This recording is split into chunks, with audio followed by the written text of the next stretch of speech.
अमोल्या शहरामध्ये आज एक मिरवणूक चालू होत्या.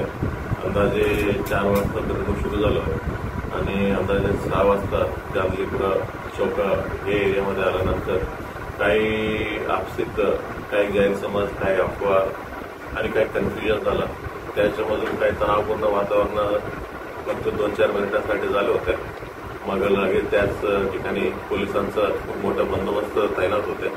मग त्या पूर्ण इश्यूला आणि पब्लिकला कंट्रोल करण्यात आलेला आहे आणि त्या विषयावर जे कोणी असं क्रिएट केलेलं आहे त्या विषयावर गुन्हा दाखल करण्याची प्रक्रिया चालू आहे आणि जे कोणी आरोपी असतील त्यांना आरोपींना देखील आम्ही लवकरात लवकर अटक करणार. ते आयडेंटिफाय करणं चालू आहे.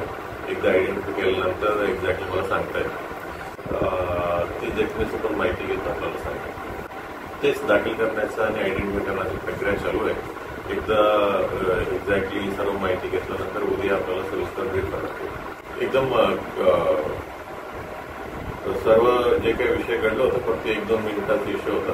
पोलीस तिथं तैनात होते. म्हणजे पूर्ण मॅटर आपल्या कंट्रोलमध्ये लगेच झालं. मी प्रत्येक वेळी तेच सांगते, प्रत्येक शांतता मीटिंग तेच सांगते. म्हणजे प्रत्येकाने शांतता बनवणाऱ्या असं कोणत्याही कृती कोणी करू नका. कोणत्याही अफवावर विश्वास करू नका. सोशल मीडियावर कोणताही द्वेषपूर्वक मेसेजेस कोणी करू नका.